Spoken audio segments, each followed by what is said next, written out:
chickies. Hello, chickies.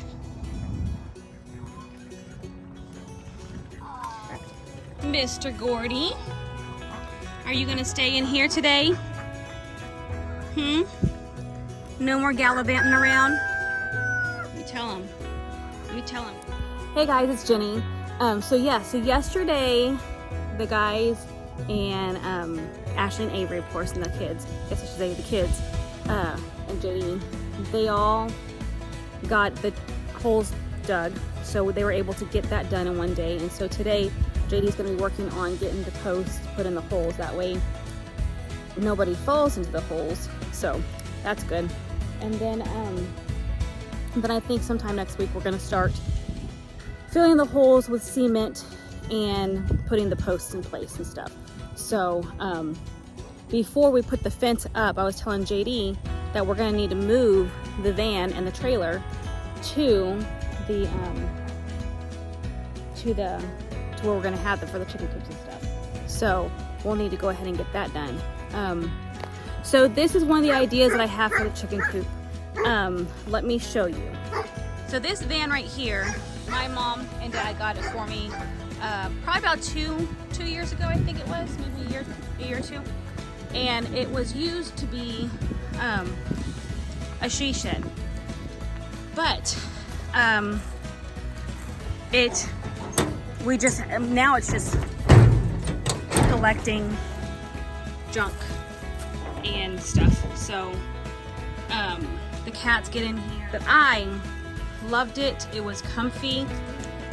But I was just thinking this would be the perfect chicken coop, right, Tilly? So the plan is to convert this thing, this little cute little van, into a chicken coop.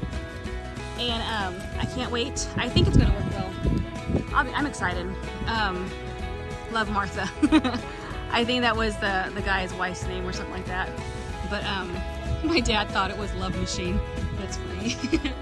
But so we'll have to move this. As you can see, the wheels don't work. But it has this thing.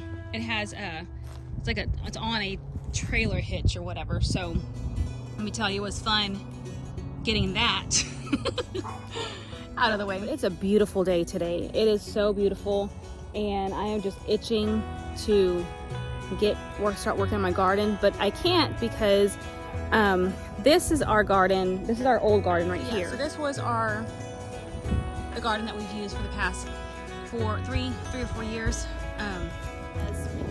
This area, I should say, has worked well for us, and I love it.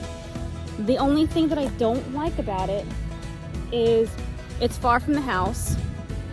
So, I mean, it's not that far, but you know, it's not like immediately outside in our backyard. And the other thing is the water.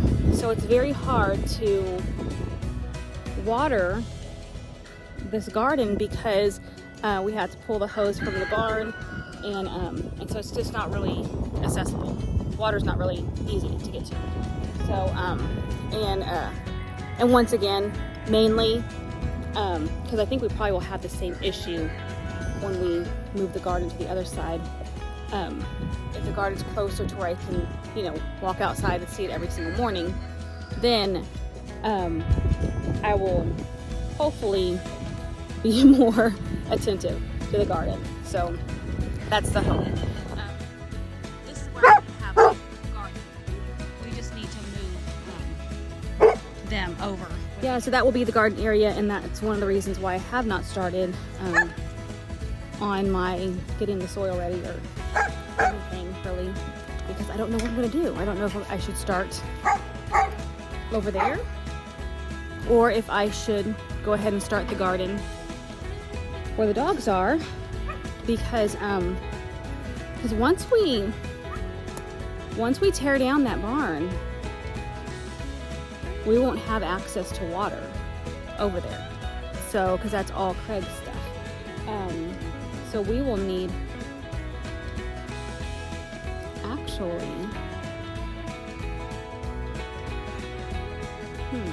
so as I was thinking that through, because of the water situation for my garden, I didn't think about how, so all this property, I think it's like the total area from where, from over there, I don't know if you can see the white fence over there, all the way to the creek side over there, where the trees are, that used to be Mr. Nicholson's, our friend Bert's. This used to all be his. And so it's roughly about 68 acres. At one time it was that much. And so when he was selling the property, he broke it up into different lots or different pieces or whatever.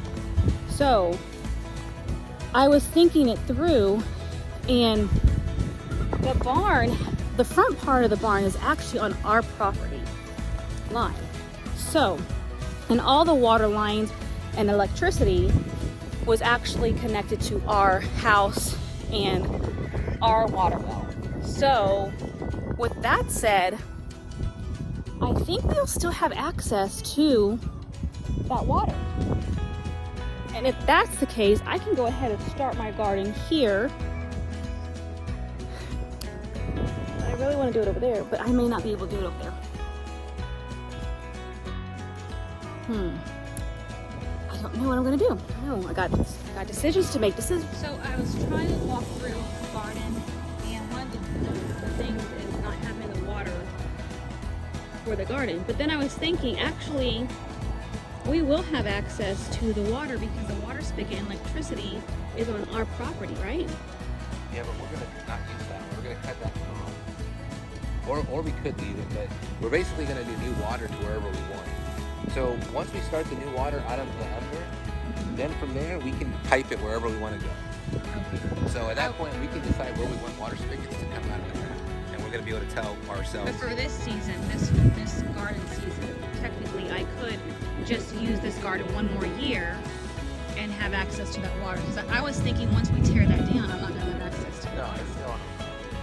Okay, so then I might the electricity and the water. So I can just get this ready one more year for this garden as I prepare. Yeah, because the we're gonna other probably garden. need that temporarily for something. Okay. My guess is that we're still gonna need. We have so many different kinds of animals and so many dogs, and we're not gonna have this full thing operational.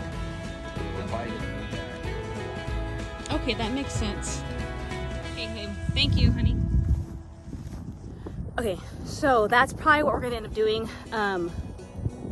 We're probably gonna end up going ahead and using my garden, the garden that I have right now that I've used for a couple years.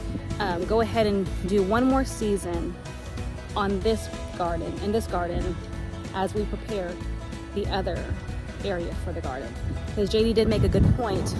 We're just now starting to build the fences in this area, and so we may end up having to still use that corral area for baby goats or for the dogs or something. So we're still going to have to use that for something, and it's better to have it for emergency purposes, I guess, rather than going ahead and using it for the garden and then having to use it for emergency purposes and then my garden is ruined.